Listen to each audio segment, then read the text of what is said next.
Hello, welcome to FM Corner. Our podcast today, like every podcast, is sponsored by Windy City Equipment, WCE. Want to give them a big shout out for continuing to sponsor FM Corner. Today, my guest is Chris Rohling. Chris is the president and CEO of Oasis PM Pros. Chris, thanks so much for taking the time to talk with me today. It's an honor. Thanks for having me here, Danny. My pleasure. Let's jump right into it. Let's talk a little bit about your career, kind of where did it start to where it currently sits. Okay. Well, mine started back in the 1900s, the late 80s. I think it kind of really started in the summer. My sister and I were home and, we needed something to do. And I kind of convinced her to help me go do a lemonade stand. And I had a little go-kart, and so I grabbed my mom's coffee table that she didn't know, and we went down to the little canal street and, started trying to sell lemonade. But we could never really sell any. But everybody that stopped would say, "Hey, is the go-kart for sale?" And after about 3 days of that, I said, "Well, how about if you buy 3 lemonades, I'll take you for a spin around the block." And so that worked, and from that point, I kind of understood what the value proposition meant. Sure. And then kind of, moving on into life, I was a young dad. I found myself a single dad at 19, and I was, trying to go to school during the day and work at night, and it just really wasn't working out too well, and I needed a full-time job. And so I kind of quit going to school. I took a few classes here or there, but mostly just focused on work and, started my career with Coca-Cola, kind of worked through the ranks there, started my own beverage company. And we were getting ready to exit out of that. And I ran across a fella trying to sell water filtration systems. And at the time in our area here in the Panhandle, there's a big national issue with the water quality, and Sure. a lot of people were concerned. And so I said, well, I've always been interested in I was good at science and chemistry and those things. I said, well, let me try this. And except for he said, I can't pay you. So a lot of promises were made, and so for the first couple of years just went to work. And as we're going around putting filters in places, and we get into some restaurants, and we're seeing, some mold and crusty stuff on their ice machine. And, we start getting the kitchen manager over, and he opens it up and kind of freaks out, and says, "Whoa, can you guys clean this?" And we say, "Well, we'll figure it out." Yeah. And so, that kind of spawned the ice machine idea. And so, we grew that, and, after about 10 years, we had some good times. It was good until it wasn't. And, there came a point where I was fired by a facility manager, somebody that I respected and really admired. And, that was a wake up call for me. And, I said, "Hey, I think I'm going to try to just start my own company." And, I learned a lot of the things of what not to do, and some of the things to do. And, I set out, and, I picked 5 people that were, totally different personalities, but all had the same attitude, mindset, kind of the fire in the belly. And I said, "Hey, let's get together and start our own company." And, we bought 4 ragged trucks, that, should have broke down every other day, but for some reason they just ran great. And we tooled them up and parted them up, and I went this way and they all went this way. And, so we bootstrapped it, for the good first 3-4 years.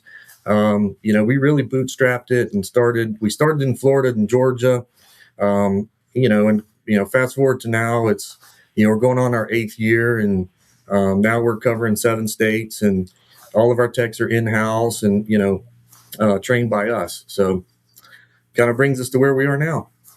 It's a great story. It's my favorite question to ask people, whether it's a facility manager or a vendor such as yourself who supports restaurants or facility type operations. And I have yet to ever find anybody that ever said, when you start talking about a career, thought, oh, I grew up wanting to be a facility manager. No way in hell. Nobody ever did that. And a lot of the vendor folks who, like you, support, they didn't start that way either. It just, Yep.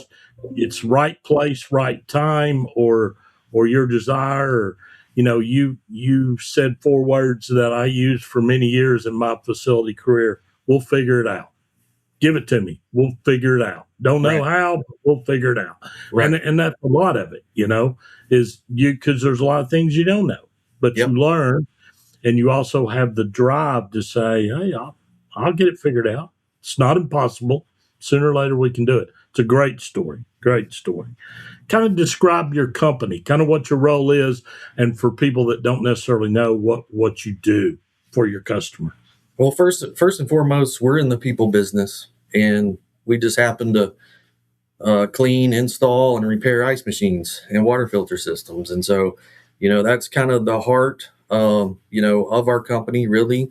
From day one, my role as the CEO, is I spend a lot of time going over industry trends, studying the competition, relationships, what are the strategic advantages, and set the vision for the company, and then deliver that.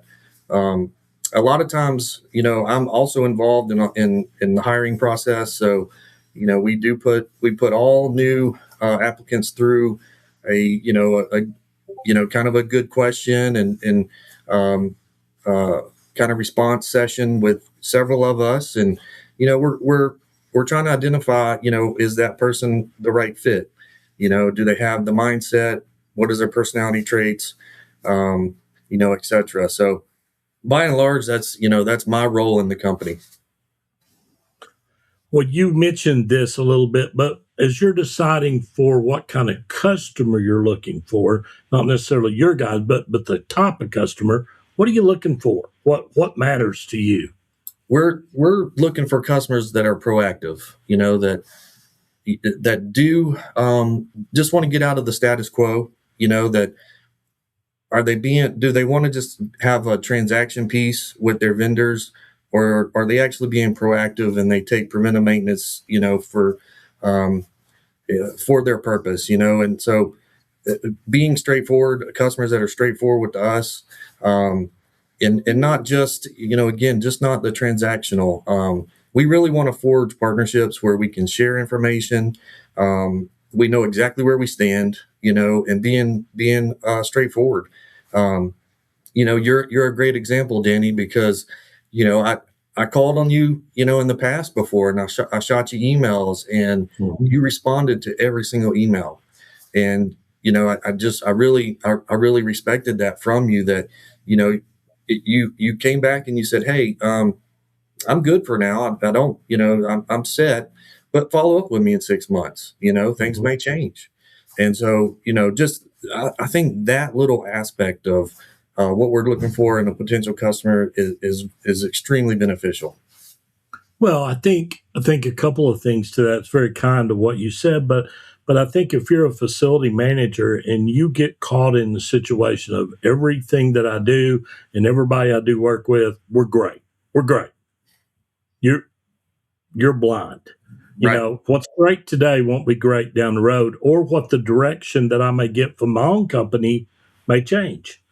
And all of a sudden what wasn't necessarily an option becomes an option, or as things change. So I think that's why you have to keep those doors open. And I always use 6 months, because if I didn't, on the other side of the coin, I would send somebody a note back and tell them I'm not interested. And then 9 days later, I got another note. Right. Have you changed your mind? I'm like, well, wait a minute, it's 9 days. So Right. here's what I'm going to do. I'm going to put a timeline out there to see, do people follow it? Are they even, giving it? Right. And that was kind of a part of that as well. But I think for a partner, and I know at Ruby's we did this, we would take top 10, top 12 vendors that did work for us across the country. And we'd bring them in for a full day. And it was as clean sheet of paper as you could go. Okay, today's the day. I want you to tell me what my company or me is asking you to do that doesn't make sense. What is it? No holds barred. Put it out there. I may have a reason to defend it that maybe you don't even know about. But I also may realize we're wrong. Right. Because the people doing your work know, good and bad, what goes on in your buildings, how they're being asked to take care of stuff, how they're treated, all those different things they know. And if you'll give them a platform and there's trust between both of you, they'll help you figure out what's wrong and how to fix it. Yeah, and another point to that too is that, you know, with us and ice machines, you know, I think the industry as a whole has just kind of been accustomed to repair and maintenance, right? I mean, yeah, there's some PMs that kind of get put out there, but I mean, it's amazing to me that I go into a lot of locations and they may have a PM program, or they at least have a repair and maintenance, but they don't have water filtration on their ice machines, or it's the wrong filtration. You know, these other companies, they'll sell them up on something. It's way overpriced a lot of times, but it's not really effective for their equipment. And I think it's important just to hear some vendors out on that aspect of, you know, how do you ask them the pertinent questions of, you know, how do you go about taking care of this equipment? What are you saying are the SOPs? Because after, you know, a lot of years of doing it, we have a set standard of SOPs and, you know, how we can set you up for success, you know, especially with brand new equipment, you know, to extend the life of the equipment, you know, extend your warranties. But at the end of the day, we always hear too, it's, you know, I know FMs are super busy and there's so much on your plate, even more so now, you know, just with going through the COVID and you know, all the things that you're up against. But we hear, hey, if you're not hearing from us, you're doing a good job, you know, and so that's kind of the opposite of really what we need as a vendor. You know, we really need that communication. You know, even if it's like, you know, responding to an email and just saying, hey, nope, you guys are doing a good job. You know, take a look at the scorecard, or, you know, these are the markers that we're looking at. I think that communication point goes a long way. Sure. And I think one of the things, and this is partly because of COVID, but during COVID and after COVID, as the program for a facility manager was much more home-based versus out and about, that's where you lost a lot of that one-on-one. You know, I was a field guy. I traveled every week, and I had the exact same looking restaurant in every city. Didn't matter. But you went and you met, like if I was coming to Pensacola, I would have said, hey, Chris, meet me here and let's talk face to face. And you could show me. And so I think that's hurt a lot of opportunities, especially on the vendor side, because COVID and cost cutting and asking your facility managers to do more, they're really tied to the computer. Right. And the number of visits and stuff that they make are way down. Or it's a new facility manager, and that's how they have grown in the system. That's how they believe it's done, you know. But I think you miss some when you're not out and about talking to your vendor partners and your operations guy. I can 10 times guarantee somebody will do something if they say I got a problem and they send me a picture and I send them an email and tell them to do this, versus standing in their building saying, there's your problem, here's what caused it, this is what you need to do to fix it. Absolutely. I got a pretty good chance they're going to fix it, you know. Right. Absolutely. And that's a big part of that as well. Because of COVID, it's hurt it. You know, that working from home thing was just, it wasn't there. Most companies didn't trust it, so on and so forth. After COVID or during COVID, it became a reality that it had to be done. So you had to trust it. And then it became a new way to do it. And I think that's hurt in some situations. Yeah, I agree. Yeah. In dealing with facility managers of all different types, what traits are critical for their success and your partnership with them in business? The in my view, partnerships kind of come down to a few different traits: identification, transparency, and communication. Kind of they sound basic, but identifying the top priorities. In your facility, in your restaurant, what are the top priorities for you? Is it the KPIs, the SLAs? How on the timely fashion of when we're going to service the equipment? Because that takes into account our approach. We have to kind of start with establish some priorities, short term, long term, and then the transparency piece. Are we operating at kind of a 3-tier level? If it's green, yellow, red, are we above expectations? Are we meeting expectations? Are we below? And regularly, looking at that data to illustrate it. And set some measurables. And it sounds like this is really complicated, and I understand it's kind of it's hard to do. I think from a facility manager, like you said, that is just you got 1,000 stores. How can you sit down with every single vendor and do all this? But in setting those priorities, then that can be a conversation of, hey, I don't have time to sit down with you and review these kinds of things. But let's set some goals. Let's go ahead and establish some priorities, and that way that we at least have a good starting point and where you want to be at. How can we be of value for you? And then of course the communication, right? Just the open dialogue. It's frustrating when we're trying to be the best for a facility manager, and we're sending out emails or responding, to the CRM. We're asking for updates, and we don't get responses.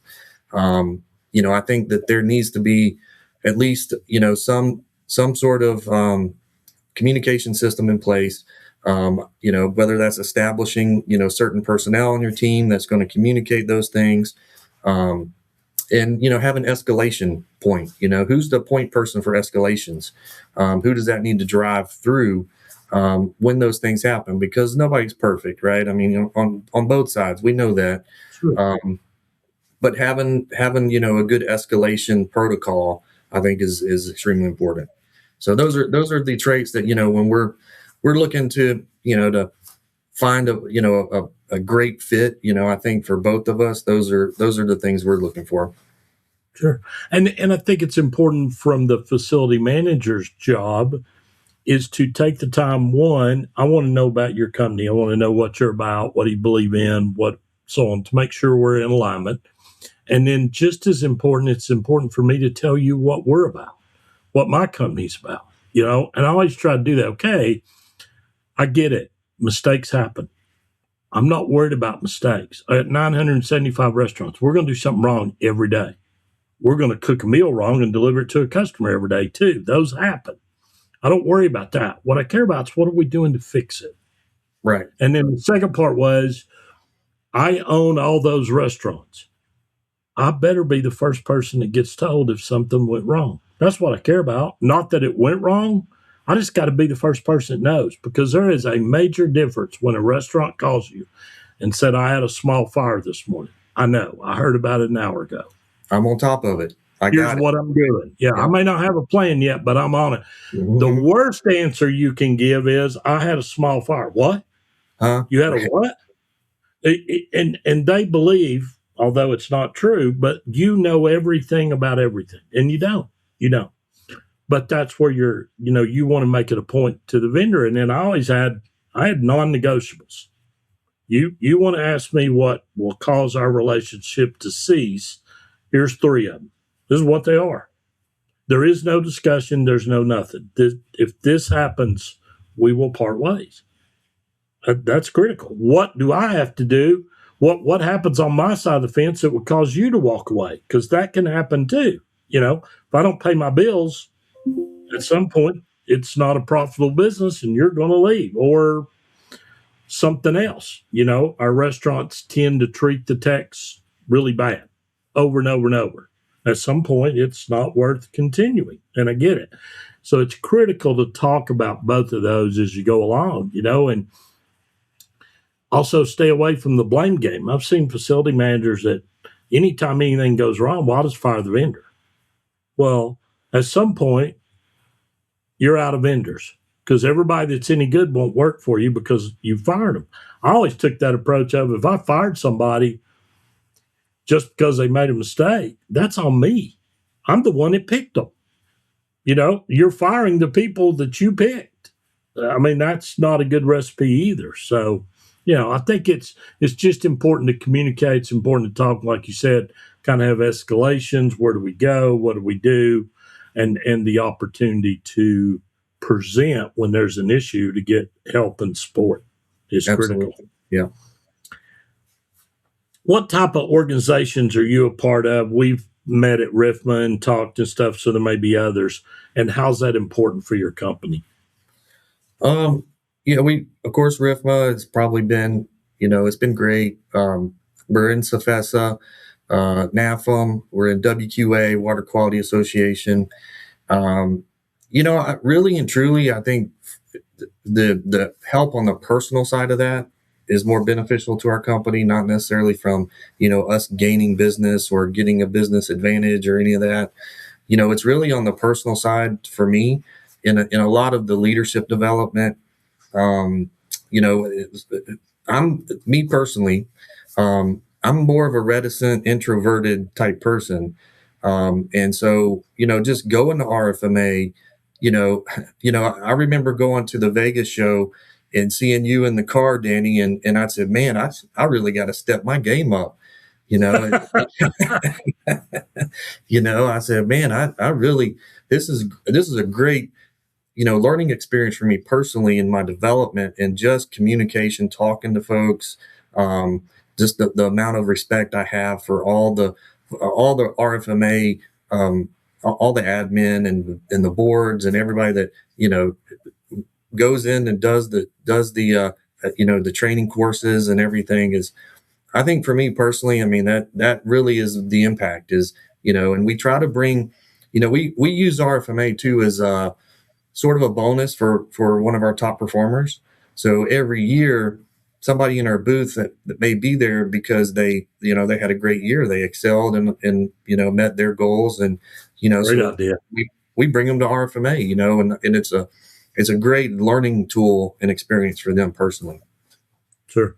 I think it's great. I've said many times in with many conversations and spent all my time in RIPMA. It was really the only, I was in NAV and some others prior when I was on the restaurant side, but really RIPMA. And it was because of the people and the learning opportunities. I said it was almost like my personal Google. I got a problem with the smell in the bathrooms. Okay, I don't know how to fix it. Let me call my buddy at Chili's just for conversation because he's got the same kind of building, same kind of issues I have. Okay, I'll just call him. I'm not looking up anything or doing. Hey, you ever have problems in your bathroom? Yeah, they're caused by this, this, and this.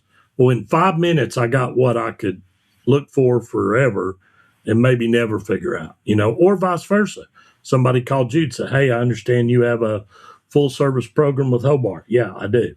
Tell me about it. How's it work? What do you do? What's, the opportunities just to learn in conversation and talk to your peers, or show support for your vendor partners. And that's the other thing I looked at is on the restaurant side. Okay, if I walk over there and I come to the Oasis booth and we spend 10, 15 minutes talking, and someone else who may know me says, hey, Dan's talking to that guy. They know them. He knows them. I'm going to go talk to them too, or as my friend Gordon Bruner, who runs a maintenance company in Knoxville, his way to success was go around and say, hey, I'm doing work for Danny Koontz. If I can work for that crazy guy, I can work for anybody. Uh-huh. And that's how he got business for people. It was like, holy cow, I guess that's probably true, But the point being, using your relationships and using that opportunity to build your business or help grow it. I think your points that were made were really good. Really good. Yeah, and too, just add to that too, just from the vendor side, it's looking at a best practices aspect of how other companies represent themselves, the things that they do, and seeing them have the success in the ways they have, I think has been important, just from that same aspect. We can lean Sure. on each other. A lot of the vendor partners, I'm friends with, and, we talk, and there's, collaborations on things. And, so to me, that's, I guess the more benefit for the company. Sure. Absolutely. What's your biggest success and your biggest regret in business? It's sort of one and the same. So, you know, getting fired is never something that somebody wants to have happen. It's the nature of the business. It's business, but um, you know that whole process, and so that is my biggest regret. Is getting to that point. How could I have avoided that? Um, but the biggest success out of that is I created Oasis, and Sure. I took all those lessons, and I learned a lot of hard lessons, and and applied that to how we approach things at Oasis. And so that's been my biggest success out of it. That's awesome when it's a regret because it happens, but to take lessons learned and what can I do versus, oh, I was fired, poor me, and so on, and then create it into something new that exists and has become very successful. That's the best of all. Yeah, and I believe in second chances. Here at Oasis, you when you give people a second chance, because a lot of times that first chance that something happened, or there by proxy, their hands were tied in certain situations. They were kind of really forced into operating a certain way, and they had no control over the other side of the service or wherever or whatever. And given those people a second chance in our company, that creates a huge amount of loyalty, dedication. They bring that purpose, and now they have a renewed sense of execution. And so that's helped us, giving people a second chance. And sometimes you find those diamonds in the rough, and they just need a new chance. They need a spark. They need something that they can own and take appreciation on. Sure. Great. Um, when adding someone to your team, and you spoke a little bit about this earlier, but what makes a good Oasis person to be work on your team? What do they need to have? First thing, we do look at their personality trait. Are they a good fit? Or and we look at it too as we learned in leadership with the harmonic, your challenges and your strengths. And so that's the first thing we identify. What is this person's challenges and strengths? And we hire with that purpose. So when we're filling a spot, when we're looking for, we're recruiting technicians, or we're looking to fill a role, that's the first thing we look for. And somebody, obviously, with the experience and everything does help. We really like to train within, because we have our own set way. It's a lot different than, maybe what they were used to in the past, or the companies they work for. We have a set SOPs that we operate with. Are they open to that? Do they understand that they are coming in, they're going to be trained, retrained.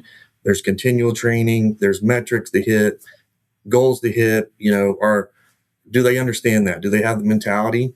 And then the attitude. If they have the right attitude, we can work with you, we can train you, we can show you everything you need to know, to be successful with the right attitude. Sure. I think it's really critical, the point you touched on about finding the right fit or the right kind of person. When I, back in Ruby Tuesday days and put my team together, I said, okay, I'm going to go around the building and I'm going to find people that already work here that I think fit what I need. And that's going to be my team. I'll interview people from the outside, but I want to go find them. So I go get a guy out of the mailroom. He's a facility manager, still works for Ruby's all these days later. I went and got a guy that was in, not sure what the department is, but they catch people cheating in operations, stealing and stuff like that. Okay. He will challenge everything and everybody. And that's what I want. Okay. I'll go get him. I took a guy from Profits department stores who worked in facilities but had never worked for restaurants. hey, I want that guy. Well, Kevin Carringer now runs Olive Garden. He's probably the best facility manager in the land, as good as it gets. Took a bartender, made her a regional facility person. Now she's a VP at Service Channel. They all grew. They didn't know how to do facilities. Things break and you call somebody. Right. That's it. We'll teach you the rest. I'm not hiring you to fix it. I'm hiring you to get somebody to go fix it and make sure it's done.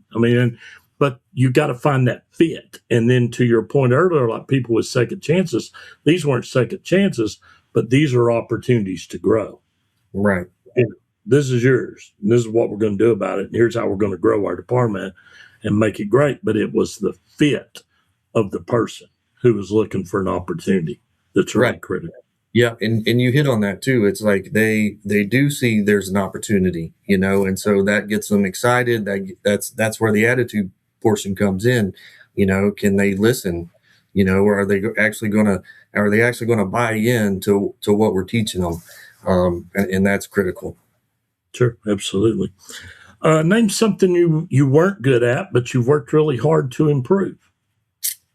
I think I've been labeled sort of too nice at times, and not that my purpose and I changed to just go be mean to everybody, but holding people accountable and having some counseling and discipline is really not my forte. I try to avoid conflict if I can help it, and I try to see the best in everybody, but that's not always the case, and so. And just from the business aspect of that, I've had to learn that. I've had to learn, how to be a little bit more strict or, have some limitations on, how far we can push things. And, and that's another reason too, that when I started this company, I tried to be, good at everything. Growing up, I was a big sports guy. I did all the sports, and I was very competitive, and I love the board games, chess and backgammon and, checkers and, Sure. and I did it all. And, I remember one time, I hit the most home run, Little League baseball, I hit the most home runs. I got the little MVP, award, whatever, and I didn't make the All-Star team. And I was crushed. And so, I remember my grandpa, coming to me saying, son, if you're trying to be good at everything, you're not going to be great at anything. And so, looking back, that's something I've had to learn and, really just focus in on the things that I'm really interested in that make the most difference. And I can't do everything, as a CEO, you just can't do everything. You have to focus on a few different things and, allow people to also manage. And so that's something I've had to learn. That's great. Good points. Who were your mentors early on or today that have kind of helped drive you that you depend on for whether that's really, advice, help, whatever? Yeah, really, it has been family, by and large. And, like I said, my dad, my grandpa, really mentored me growing up. And, I was always around them. So, I learned a lot of lessons, the things I learned from my dad, were, how mindset, vision, playing sports, playing basketball, understanding, that your opponent's next move, seeing things before they happen. I learned a lesson my dad had taught me. I was shooting free throws and, he said, hey, close your eyes and envision yourself taking that shot and it going through and then open your eyes and do it. And, that taught me, how to kind of see things ahead, how to look ahead, and close my eyes and envision things, and then execute on those things. So my dad, more than anything, and obviously just everybody that, goes to RFMA and, people through the years, they have, been a great source for me, just mentorship. Sure. Great. this is kind of a different question. I didn't necessarily have it in my original, but you do a lot of with your kind of with filtration and so on and so forth, cleaning, maintenance, whatever it's scheduled maintenance, I guess, for lack of a better term. One of the things that's always happened on the restaurant side is at the first sign of, hey, Mr. Facility Manager, you need to cut your budget. The very first thing gets cut is PM services. Right. Yeah. And so I'm sure that's happened to you. How do you fight that? What is your message back to operations? Because it seems to be clean and easy when you're a facility person sitting down talking to the finance team. It's one of the hardest things in the world to show support for. You know, having a filtration system and having filters changed and so on is a great idea. Well, show me the savings. Well, I can't. But because unless you go 2 or 3 years without it, and then it has all these costs, excessive costs, Right. can't show you. And it's always a difficult point for your financial team for you to get it, continually approved. That's why it gets shot out a lot of times because it's easy. Well, we'll pick it back up. Well, if you change your oil in your car every 3,000 miles, you could probably go to 6,000 once or twice, but you can't do it forever. What do you say Right. to First thing we do is we try to show the data, that with reactive maintenance, you're obviously you're cutting your PM budget, but you're still paying the same amount or more. So when we can show them that data, that kind of it kind of proves the case that you're not, even though you think you're cutting your PM program, you're really paying for it. You're still going to pay for it because that machine doesn't get less dirty and it doesn't get less damaged by the water quality. It's the same damage. And so if you have to put it off, it's understandable. You just got to know that you're going to have to set a capital expenditure budget at some point to replace the equipment. And so we try to show that data. And then we can adjust our pricing, so that it fits within your budget. If, so, maybe if we don't need to go to the machine every 6 months, maybe we can do once a year, or, hey, we like to have built into our program, we'd like to have some discounted parts and supplies that, normally everybody marks up and, it's an itemized cost that we can include. And really and truly, water filtration systems, they're not that expensive. When you look at, when it comes to certifications and a lot of the, bigger brands, obviously they go through a lot of, testing and certifications. But, really the cost on filtration outside of the bigger brands is really inexpensive.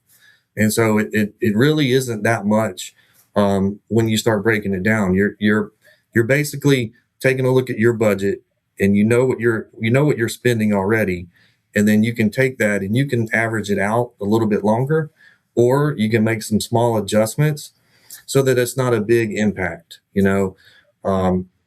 Obviously we prefer customers that are a little more proactive, that whenever they're replacing equipment or they're getting a new piece of equipment, is set it up with the right SOPs to begin with. If you have the proper filtration, not all filtration is equal to ice machines. When it comes to, heavy scale buildup, you see the calcium buildup. A lot of the bigger brand water filtration systems, they're not effective for that type of scale problem. And so you have to treat that a little bit differently, but it doesn't have to be super expensive. It can be worked into a budget, but identifying that and having that conversation, with your providers, I think is important. It's like, we don't know sometimes when something gets cut, it just doesn't, we don't get the work orders. They don't show up, and then we're going, hey, what happened? So having that conversation, hey, is there anything we can do? I'm having to cut my budget. I really don't want to cancel services, but is there anything we can do to make this work? And that's where being a good vendor partner and for the operations side of the restaurant side is letting people know, hey, listen, I got a budget cut coming, and here's some of the things on the table. and I need your help, as you said, to let's adjust services, let's look at some different items, do that on the front end. Don't not just cut it without any communication and then try to get it back, because once you cut it, you don't get it back. You don't get it back. You don't. Yeah.